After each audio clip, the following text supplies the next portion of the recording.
ಪ್ರೀತಿಯ 8ನೇ ತರಗತಿ ವಿದ್ಯಾರ್ಥಿಗಳೇ, ಮೊನ್ನೆ ದಿನ ದಹನ ಮತ್ತು ಜ್ವಾಲೆ ಎಂಬ ಘಟಕದ ವಿಷಯವಾಗಿ ನಾವು ಅಧ್ಯಯನ ಮಾಡಿದ್ವಿ. ಇವತ್ತಿನ ದಿನ ನೀವು ವಿದ್ಯಾರ್ಥಿಗಳು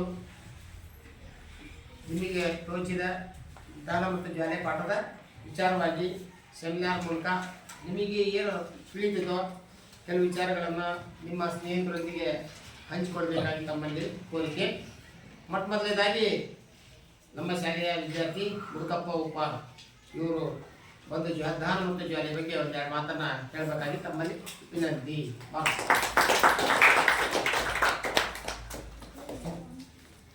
ನನ್ನ ಹೆಸರು ಮುರುಕಪ್ಪ ಉಪ್ಪಾರ್. ನಾನು 8ನೇ ತರಗತಿಯಲ್ಲಿ ಓದುತ್ತಿದ್ದೇನೆ. ನನ್ನ ಶಾಲೆ ಹೆಸರು ಶ್ರೀ ಗುರುಮುಖೇಶ್ವರ ಪ್ರೌಢಶಾಲೆ.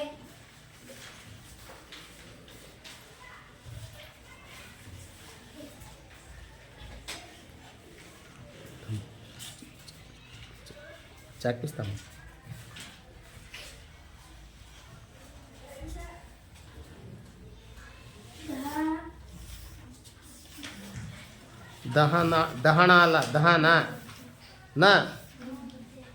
ದಹನ ಮತ್ತು ಜ್ವಾಲೆ.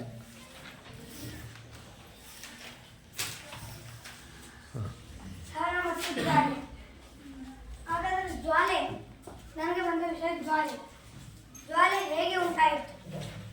ಈ ಪ್ರಶ್ನೆ ಎಲ್ಲರಿಗೂ ಗೊತ್ತಿದೆ, ಕಾಡುತ್ತಿದೆ. ಶಾಲೆ ಸುಮಾರು ಬಹಳಷ್ಟು ವರ್ಷಗಳ ಹಿಂದೆ ಒಂದು ಸ್ವಲ್ಪ ಇಲ್ಲಿ ನೀರು, ಒಂದು ಕಡೆ ನೀರಿತ್ತು, ಇಲ್ಲಿ ಕಾಡುಗಳು ಬೆಳೆದಿತ್ತು. ಕಾಡುಗಳಲ್ಲಿ ಹಿಂದಿನ ಕಾಲದಲ್ಲಿ ಮಾನವರು ಇದ್ದ ಗ್ರಾಮೀಣ ಪ್ರದೇಶದಲ್ಲಿ ವಾಸವಾಗಿದ್ದಿಲ್ಲ, ಕಾಡುಗಳಲ್ಲಿ ವಾಸವಾಗುತ್ತಿದ್ದರು. ಕಾಡುಗಳು ವಾಸವಾಗಿದ್ದಾಗ ಒಂದು ದಿನ ನೀರು ಇರ್ತೈತಿ, ಅದು ದೂರ ಇತ್ತು ಕಾಡಿದ್ದಾಗ ಬಿಸಿಲಿಗೆ ಒಂದೆರಡು ಗಿಡ ಒಣಗಿಬಿಟ್ಟಿದ್ರು. ಒಣಗಿದಾಗ ಅವು ಗಿಡಗಳೆಲ್ಲ ಅವು ಒಂದಕ್ಕೊಂದು ತಾಕಿದ್ದು, ತಾಗಿ ಅವು ಬೆಂಕಿ ಸೃಷ್ಟಿ ಆಯಿತು. ಆ ಬೆಂಕಿ ಮೇಲೆ ಕಾಡು ಹೊತ್ತು ಉರಿಯಿತು. ಈ ಕಾಡು ಹೊತ್ತು ಉರಿತಲ್ಲ, ಅದಕ್ಕೆ ನಾವು ಮಾಡೋದು ಆಗಿನ ಕಾಲದ ಮನುಷ್ಯರಿಗೆ ಬಿಲ್ಡಿಂಗ್ ಮನೆ, ಅರಮನೆ, ಸಣ್ಣ ಮನೆ, ಅವು ಯಾವ ಮನೇನೂ ಗೊತ್ತಿಲ್ಲ. ಅವ್ರು ಗೊತ್ತಿರೋದು ಒಂದು ಗುಹೆ, ಆ ಗುಹೆದಾಗ ಇರೋದಷ್ಟ. ಆ ಗುಹೆದಾಗ ಅಷ್ಟೇ ಇರ್ತಿರಲ್ಲ. ಅವ್ರು ಏನಪ್ಪ ಅಂತಂದ್ರೆ ಈ ಕಾಡಲ್ಲಿ ಬೆಂಕಿ ಇರ್ತಿಲ್ಲ, ಒಂಥರ ಸುಡ ಅನುಭವ ಆಗ್ತದೆ. ಅದಕ್ಕೆ ಅವ್ರ ಗುಹೆ ಇರ್ತಿಲ್ಲ, ಆ ಗುಹೆದಾಗ ಓದ್ತು. ಆ ಗುಹೆದಾಗ ಹೋದ ಇದು ಏನು ಜ್ವಾಲೆ ಇರ್ತದೆ, ಬೆಂಕಿ ಸುಮ್ಮನೆ ಇರಲಿಲ್ಲ. 3 ದಿನ, 1 ದಿನ, 2 ದಿನ, 3 ದಿನ, 4-5 ದಿನ ಮಟ್ಟನ್ನು ಹತ್ತು ಉರಿಯಾಕತ್ತದ ಹೊರೆದವ್ರು. ಅವಾಗ 5-6 ದಿನ ಅಡಿಗೆ ಮ್ಯಾಗ ಈ ಜನರು ಹೋಗಿದ್ರು ಒಳಗೆ. ಯಾಕ ಕಡಿಮೆ ಮಾಡ್ತದ ಅಂದ್ರೆ ಯಾಕೆ ಕಡಿಮೆ ಮಾಡ್ತದ ಒಳಗೆ ಬಂದ್ರು ನೋಡಿದ್ರೆ ಏನಿಲ್ಲ, ಕಾಡಲ್ಲಿ ಹೊತ್ತು ಉಳಿತಿ, ಊಟಕ್ಕೆ ಏನು ಉಳಿತಿದ್ದಿಲ್ಲ. ಅವಾಗ ಅವ್ರಿಗೆ ಊಟಕ್ಕೆ ಏನು ಮಾಡಬೇಕು ಅಂತಂದು ಅವರು ಇದನ್ನೇ ಮಾಡ್ತಾ ಇದ್ದಾಗ ಅವರು ಕಾಡಲ್ಲಿ ಹಿಂಗೆ ಅಂತ ಹೊಂಟಿದ್ರು. ಹೋಗೋ ಮುಂದೆ ಒಂದು ಯಾವುದೋ ಮರಕ್ಕೆ ಪ್ರಾಣಿ ಬರ್ತೀಗ ಮಳೆ ಇದಾಗಿಲ್ಲ, ಒಂದು ಮರಕ್ಕೆ ಒಂದು ಆಣೆ ನೀರು ಬಿದ್ದಿತ್ತು. ಕೊಂಬೆ ನೀರು ಬಿದ್ದಲ್ಲ, ಅದನ್ನ ಅವರು ಹೋಗೋ ಮುಂದೆ ಉಳ್ಕೊಂಡಿರಲ್ಲ. ಆಹಾರ ಎಲ್ಲೈತಿ ಊಟ ಅಂತ ಹೋದಾಗ ಆ ನೀರು ಬಿದ್ದಿದ್ದನ್ನ ನೋಡಿದ್ರು. ಅದ್ರಾಗ ಇನ್ನು ತಿನ್ನೋದು ತಡಿ ಅಂತಂದು ಏನು ಇರ್ತೈತಿ ಅಂತ ಸಿಗ್ತಾರ ಅಂತ ತೊಗೊಂಡೋಗಿ ಎಲ್ಲ ಹಚ್ಕೊಂಡು ತಿಂದ್ರು. ಅದು ಅಷ್ಟು ಬಿದ್ದಿದ್ದಿಲ್ಲ, ಅದಷ್ಟು ಬಿಸಿದಾಗಿತ್ತು. ಅವಾಗ ಅವರೆಲ್ಲ ಈ ಥರ ಪ್ರಾಣಿಗಳನ್ನ ಹಿಡ್ಕೊಂಡು ಸುಗಂಧಿದ್ರೆ ಚಲೋ ಇರ್ತೈತಿ. ಅವಾಗ ಅವ್ರ ಕಲ್ಪನೆ ಆಗ್ತದೆ. ಅವಾಗ ಕಲ್ಪನೆ ಆಗ್ತಾರ ಮುಂದೆ ಆಗ ಕಲಿತಾ ಬೆಳೀತು. ಜ್ವಾಲೆಗಳು ಈಗ ಕಾಣಿತು, ಜ್ವಾಲೆ ಈಗ ಕಂಡಿತು, ನನ್ನ ಜ್ವಾಲೆ ಈಗ ಗೊತ್ತಾಯಿತು. ಈಗ ಮತ್ತೆ ದಹನ ಮತ್ತು ಜ್ವಾಲೆ. ದಹನ ಎಂದರೇನು ಹೇಳ್ತೀನಿ. ದಹನ ಎಂದರೆ ಒಂದು ವಸ್ತು, ಅಂದರೆ ಈಗ ಈ ವಸ್ತು ಯಾವುದೋ ಒಂದು ವಸ್ತು ಆಕ್ಸಿಜನ್ನೊಂದಿಗೆ ವರ್ತಿಸಿ ಉಷ್ಣ ಮತ್ತು ಬೆಳಕನ್ನು ಬಿಡುಗಡೆ ಮಾಡುವ ರಾಸಾಯನಿಕ ಕ್ರಿಯೆಗೆ ದಹನ ಕ್ರಿಯೆ ಎನ್ನುತ್ತಾರೆ. ಹಾಗಾದರೆ ನಮಗೆ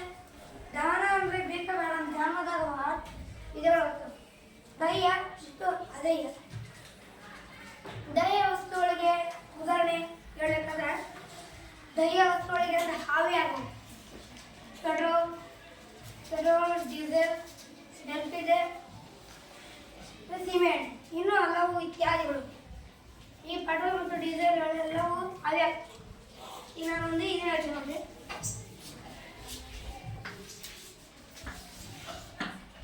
ಈ ಕಸ, ಇವು 3 ಕಸ ಹೇಳ್ತೀನಿ. ಇದ್ರಾಗ ಯಾವ ಕಸ ದೌಡ ಉಳಿತವನ್ನ ನೀವು ಹೇಳ್ಬೇಕು. ಈ ಕಸ 1 ತಿಂಗಳು ಹಿಂದಿದೆ. ಇದು ಮೊನ್ನೆ ಒಂದು ವಾರ ಮಾಡಿ. ಇದು ದಣೆ ಇವತ್ತಕ್ಕೆ ದಣೆ ಹಾಕ್ಯಾರ. ಇದ್ರಾಗ ಈ ಮೂರಾಗ ಈ ಕಸ ಇದಾವಲ್ಲ, ಇಲ್ಲಿ ಈ ಕಸ ಅದಾವಲ್ಲ, ಇದ್ರ ಕಸ 3 ಕಸದಾಗ ಯಾವ ದೌಡ ಉಳಿತವು?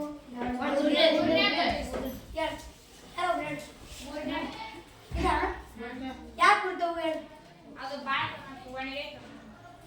ಬಿಸಿಲಿಗೆ ಇದೆಲ್ಲ ಜ್ವಲನ ತಾಪ ಅಧಿಕ ಆಗಿರ್ತೈತಿ, ಅದಕ್ಕಂದ್ರೆ ದೌಡ ಉಳಿತೈತಿ. ಇದರ ಜ್ವಲನ ತಾಪ ಸ್ವಲ್ಪ ಬಿಡ್ತೈತಿ, ಇದು ಬೇಡ ಬಿಡ್ತೈತಿ, ಇದು ಉರಿಯೋದೇ ಇಲ್ಲ. ಯಾಕಂದ್ರೆ ಇವತ್ತು ಕೆಟ್ಟಿದ್ದಾರೆ.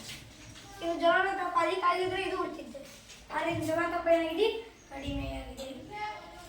ಈಗ ನಾವು ಒಬ್ಬವ ಬೆಂಕಿ ಹತ್ತಿರ್ತಾವ, ಬೆಂಕಿ ಹತ್ತಿದ ಏನು ಅನ್ಕೊಂಡ್ರಿ? ಬೆಂಕಿ ಹತ್ತಿ ನಾವೇನು ಮಾಡಬೇಕು? ಕಂಬಳಿ ಹಾಕಿದ್ರೆ ಯಾಕೆ ಬೇಕು ಅಂತ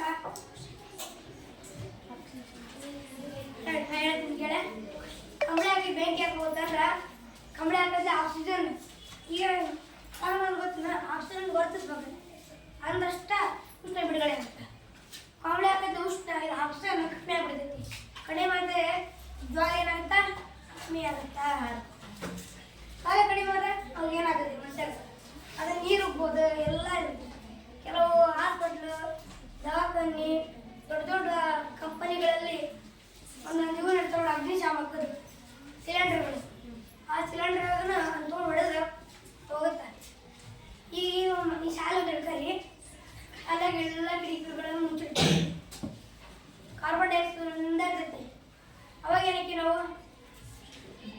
ಸಾಯ್ತೀವಿ, ಬದುಕ್ತೀವಿ. ಆಗ ಕಿಟಕಿ ಎಲ್ಲ ತೆಗೆದ್ರೆ ಕಾರ್ಬನ್ ಡೈಆಕ್ಸೈಡ್ ಇದ್ರೂ ಬದುಕ್ತೀವಿ, ಸಾಯ್ತೀವಿ. ಯಾಕ? ಆಕ್ಸಿಜನ್ ಪೂರೈಕೆ ಆಗ್ತಿರ್ತೈತೆ. ಅಂದ್ರೆ ಗಿಡದಿಂದ ಆಕ್ಸಿಜನ್ ಒಳಗೆ ಬರ್ತಿತ್ತಲ್ಲ. ಈಗ ರೋಡ್ ಐತಿ ನಮ್ಮ ಜಾಗಕ್ಕೆ, ರೋಡ್ನಾಗ ಎಷ್ಟು ಗಾಡಿ ಆಡಿರ್ತೀವಿ, ಆದ್ರೂ ನಾವು ಆರಾಮಾಗಿಲ್ಲ. ಯಾಕಂದ್ರೆ ಗಿಡನೇ ಅದ ನಮ್ಗೆ. ಗಿಡದಿಂದ ಗಾಳಿ ತೊಗೊಂತೀವಿ, ಆ ಗಿಡಗಳು ಕಾರ್ಬನ್ ಡೈಆಕ್ಸೈಡ್ ಎತ್ಕೊಂಡು ನಮ್ಮ ಆಕ್ಸಿಜನ್ ಕೊಡ್ತಿರ್ತವೆ. ಆಗ ನಾವು ಇಷ್ಟು ಜನ ಬದುಕಿರ್ತೀವಿ. ಈಗ ಶಾಲೆಗಳು ತಿಕ್ಕೊಂಡ್ವಿ. ಈಗ ನಾವು ಇಲ್ಲಿ ಪೇಜ್ ನಂಬರ್ 71 ಅದರಲ್ಲಿ 5ನೇ ಇದ್ರ ಬಗ್ಗೆ ಓದಿರ್ತಾರೆ. ಅಗ್ನಿಶಾಮಕದ ಮಾದರಿ ತಯಾರಿಕೆ. ಇದೊಂದು ಬಾಟಲ್ ಇಟ್ಟರೆ, ಆ ಬಟ್ಟದಾಗ ಒಂದು ಸಣ್ಣ ಬಾಟಲ್ ಇಟ್ಟರೆ, ಆ ಬಟ್ಟದಾಗಿನ ಅಡಿಗೆ ಕೂಡ ಹಾಕ್ಯಾರಂತ ಹಾಕಿ ಆ ಬಟ್ಟಿನಲ್ಲಿ ಒಂದು ಚಿಕ್ಕದಾದ ಒಂದು ದೊಡ್ಡ ಬಟ್ಟೆ ಮೇಣದಲ್ಲಿ ಒಂದು ಸಣ್ಣ ಮೇಣ ಬತ್ತಿ, ಒಂದು ದೊಡ್ಡ ಮೇಣ ಬತ್ತಿ ಇಡೋದು. ಅದ್ರಾಗ ವಿನೆಗರ್ ಇದೆ, ಅಂದ್ರೆ ವಿನೆಗರ್ ವಿನೆಗರ್ ಹಾಕ್ಯಾರಲ್ಲ, ಮೇಣದ ಬತ್ತಿ ಮೇಲೆ ಬೀಳದಂತ. ಅಂದ್ರೆ ಅದ್ಮೇಲೆ ಬೀಳಬಾರ್ದಂತ ಎಷ್ಟು ವಹಿಸ್ಬೇಕಂದ್ರೆ ಸಾಬತ್ತು ವಹಿಸ್ರಿ ಅಂತೇಳಿ. ಹಾಗಾದ್ರೆ ಬತ್ತಿಯ ಮೇಲೆ ನಡೆಯುವ ಕ್ರಿಯೆಯನ್ನು ಕಾರಣಗಳೊಂದಿಗೆ ವಿವರಿಸಿ. ಇಲ್ಲೇ ನೋಡಿ, ಇನ್ನೊಂದು ಸಣ್ಣ ಬಟ್ಲು ಇಟ್ರ, ಆ ಬಟ್ಲದಾಗ ಇಲ್ಲಿ ಒಳಗೆ ಅಡಿಗೆ ಕೊಡಾಗ ಅಂತ, ಮತ್ತೆ ಇಲ್ಲಿ ಒಂದು ಸಣ್ಣ ದೀಪ ಐತಿ, ದೊಡ್ಡ ದೀಪ ಐತಿ ಇಟ್ಟಾರ. ಆ ದೀಪಕ್ಕೆ ವಿನೆಗರ್ ಹಾಕಿ, ದೀಪಕ್ಕೆ ಏನು ಹಾಕ್ತಿದ್ದ ವಿನೆಗರ್ ಹಾಕಿ ಅಂತೇಳಿ ಹಾಕ್ಯಾರ. ಈ ಚಿತ್ರದಾಗ ಹಿಂಗೆ ಮಾಡ್ಯಾರ. ಮತ್ತೆ ಇನ್ನೊಂದು ಐತೆ, ನಾ ಯಾರು ಹೇಳಿದಲ್ಲ ಒಬ್ಬ ಮನುಷ್ಯಗ ಬೆಂಕಿ ಎತ್ತಿದ್ದಿ ಅಂದಿಲ್ಲ. ಇಲ್ಲ ನೋಡಿ ಪೇಜ್ ನಂಬರ್ 57. ಆ ಮನುಷ್ಯ ಬಿಸ್ಕಿಲ್ಲ, ಆ ಮನುಷ್ಯಗ ಕಂಬಳಿ ಹಾಕ್ಯಾರ. ನೋಡ್ಕೊಳ್ಳಿ, ಇಲ್ಲಿ ಕಾಡ್ಗಿತ್ತು ಹೆಂಗೆ ಹತ್ತು ಕುಡಿಯಾಗತ್ತೆ ನೋಡಿ. ಇಲ್ಲ ನೋಡಿ, ಈ ಕಡೆ ಬೆಂಕಿಗೆ ಮನೆ ಇರ್ತೈತಿ, ಅಗ್ನಿಶಾಮಕವನ್ನು ಭಯ ಮಾಡೋ ಅಗ್ನಿ ಗಾಡಿ ನೀರನ್ನು ಒತ್ತಾಯಿಸ್ತದೆ. ಆ ಕಡೆಯಿಂದಲ್ಲ ಆಸ್ಪತ್ರೆದಾಗ ದೊಡ್ಡ ಕಂಪ್ನಿಗಳಲ್ಲಿ ಇರ್ತಾವಂತಲ್ಲ. ಇಲ್ಲೇ ನೋಡಿ, ಇದನ್ನ ದೊಡ್ಡ ಕಂಪ್ನಿಗಳು ಇಟ್ಟಿರ್ತಾರೆ. ಅದ್ರ ಬಗ್ಗೆ ಹೋದಾಗ ವಿದ್ಯುತ್ ಉಪಕರಣ ಮತ್ತು ಗಡುವಿನಂತಹ ಅಡಗಿಯ ವಸ್ತುಗಳನ್ನು ಬೆಂಕಿಗಳನ್ನು ನಡೆಸಲು ಕಾರ್ಬನ್ ಡೈಆಕ್ಸೈಡ್ ಅಂದರೆ ಕಾರ್ಬನ್ ಡೈಆಕ್ಸೈಡ್ ಎನ್ನುವುದು ಅರ್ಥ C2O ಅಂತ ಇಲ್ಲಿ ಕೊಡ್ರೆ. ಅಂದರೆ C2 ಅಲ್ಲ C2 ಅಲ್ಲ CO2 CO2 CO2 ಹಾಂ CO2 ಆಕ್ಸಿಜನ್ನ ಸೂತ್ರ. ಇಲ್ಲಿ ಕೊಡೋ ದಾನದ ವಿಧಗಳು. ದಾನದ ವಿಧಗಳ ಮೇಲೆ ಒಂದನೇದು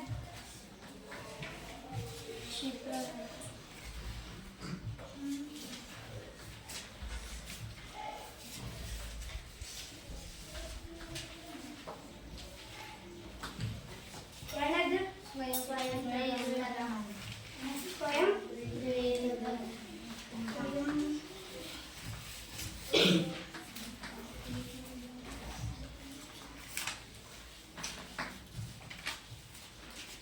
ಮೂರನೇದು ಸ್ಫೋಟ.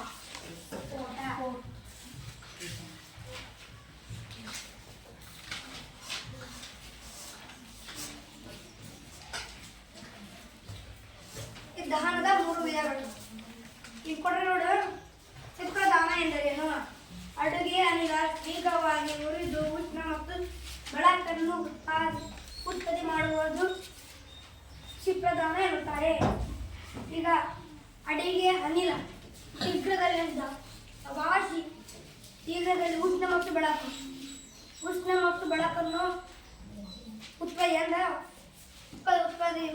ಉತ್ಪತ್ತಿ ಮಾಡುವುದನ್ನು ಕ್ಷಿಪ್ರ ದಹನ ಎನ್ನುತ್ತಾರೆ. ಸ್ವಯಂ ಪ್ರೇರಿತ ದಹನ ಎಂದರೆ ಯಾವುದೇ ಸ್ಪಷ್ಟ ಕಾರಣವಿಲ್ಲದೆ ವಸ್ತುವೊಂದು ತಕ್ಷಣ ಸ್ಫೋಟಿಸಿ ಜ್ವಾಲೆಯಾಗಿ ಉರಿಯುವಂತಹ ದಹನವನ್ನು ಸ್ವಯಂ ಪ್ರೇರಿತ ದಹನ ಎನ್ನುತ್ತಾರೆ. ಈಗ ಸ್ಫೋಟ ಯಾವಾಗಂದ್ರೆ ಸ್ಫೋಟದಿಂದ ತಿಳಿಯುತ್ತೆ. ಸ್ಫೋಟ ಧಮ್ ಬೆಳಕನ್ನು ಬಿಡುಗಡೆ ಮಾಡ್ತೈತಿ. ಮತ್ತೆ ಸೌಂಡ್ ಅಂದರೆ ಸೌಂಡ್ಗಳನ್ನು ಬಿಡುಗಡೆ ಮಾಡ್ತೈತಿ. ಉದಾಹರಣೆಗೆ ಪಟಾಕಿಯನ್ನು ಹೊತ್ತಿಸಿದಾಗ ಕ್ಷಿಪ್ರ ಕ್ರಿಯೆ ನಡೆದು ಉಷ್ಣ ಬೆಳಕು ಮತ್ತು ಶಬ್ದ ಉಂಟಾಗುತ್ತದೆ. ಈ ಪ್ರಕ್ರಿಯೆಯನ್ನು ಹೆಚ್ಚಿನ ಪ್ರಮಾಣದ ಅನಿಲವು ಉತ್ಪತ್ತಿಯಾಗಿ ಬಿಡುಗಡೆಯಾಗುವಂತಹ ಇಂತಹ ಪ್ರಕ್ರಿಯೆಯನ್ನು ಸ್ಫೋಟ ಎನ್ನುತ್ತಾರೆ. ಹಾಗಾದರೆ ಸ್ಫೋಟಕ್ಕೆ ಉದಾಹರಣೆ ಎಲ್ಲ ಮಣ್ಣು ಹಾಕಿತ್ತಲ್ಲ, ನಮ್ದು ನಾವೆಲ್ಲ ದೊಡ್ಡ ದೊಡ್ಡ ಫ್ಲಾಶ್ ಆಗ್ತಿತ್ತು. ಅದು ಉದಾಹರಣೆ ಯಾರು ಕೊಡ್ತೀರಿ? ಉದಾಹರಣೆ ಇವೆಲ್ಲ ಬಾಂಬು ಅಂತಾರಲ್ಲ, ಉದಾಹರಣೆ ಕೂಡ ಒಂದೆರಡು ಪಟಾಕಿ ಹೌದು ಉದಾಹರಣೆ ಹೇಳ್ರಿ. ಅಟ್ಟ ಬಾಂಬು, ಟೈಗರ್ ಬಾಂಬು, ಕುಡಿಕೆ,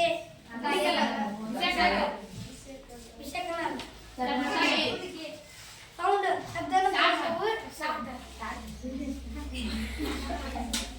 ಕೊಡೋಣ.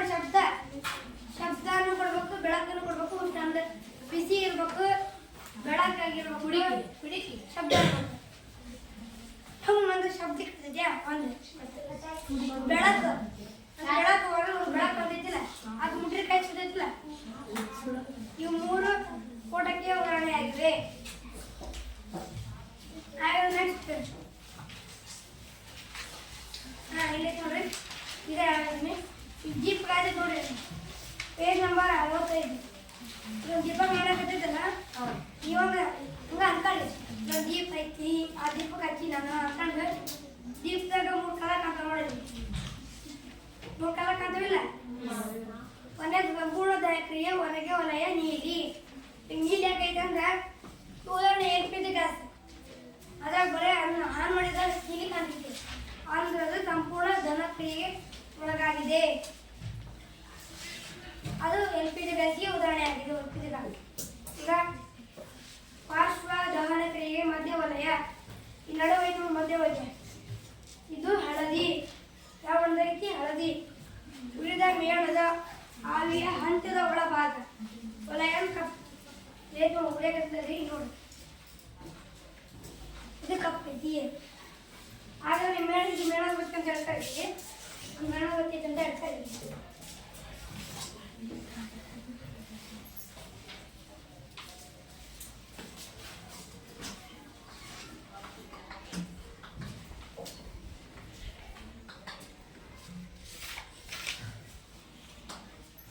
ಇಲ್ಲಿ ಯಾವ್ದು ಈ ವಲಯ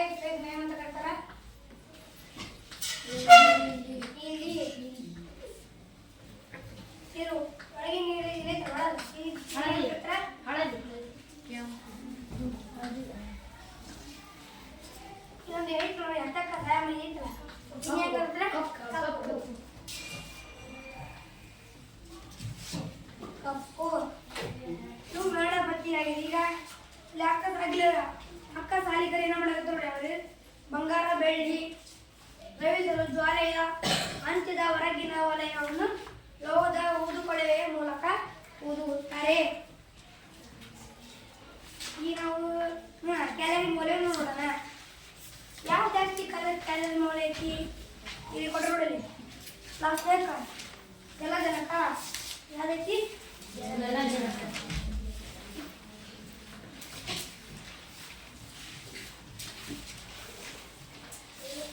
ಇದು ಕ್ಯಾಲರಿ ಮೌಲ್ಯ ಎಷ್ಟಿದೆ?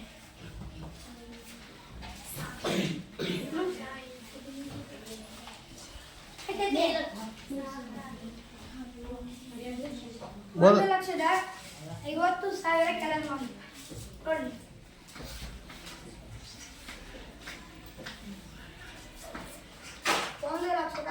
5,000 ಆಯ್ತು. ಮುಂದೆ ಏನೋ ಸೊನ್ನೆ ಬರೀ 1,50,000 ಕ್ಯಾಲರಿ ಮೌಲ್ಯ ಹೇಳಿ. ಯಾವ ಇಂಧನವು ಹೆಚ್ಚು ಕ್ಯಾಲೋರಿ ಮೌಲ್ಯವನ್ನು ಹೊಂದಿರುತ್ತದೋ ಅದು ಅತ್ಯಂತ ದಹ್ಯ ವಸ್ತು, ಹೌದಲ್ಲ? ಕರೆಕ್ಟಾ? ಯಾವುದು ಕಡಿಮೆ ಕ್ಯಾಲೋರಿ ಮೌಲ್ಯವನ್ನು ಹೊಂದಿರುತ್ತದೋ ಅದು ನಿಧಾನಗತಿಯ ದಹ್ಯ ವಸ್ತು. ಕ್ಯಾಲೋರಿ ಮೌಲ್ಯ 0ಗಿಂತ ಕಡಿಮೆ ಇದ್ದರೆ ಅವು ದಹ್ಯ ವಸ್ತುಗಳಲ್ಲ, ಅದಹ್ಯ ವಸ್ತುಗಳು. ಉದಾಹರಣೆ ಕಲ್ಲು ಉರಿಯುತ್ತಾ? ಹಾಗಾದ್ರೆ ಅದೆಂಥ ಕಲ್ಲು? ಯಾವ ವಸ್ತು? ಅದಹ್ಯ ವಸ್ತು. ಈ ಥರ ಹೇಳ್ಬೇಕಾ?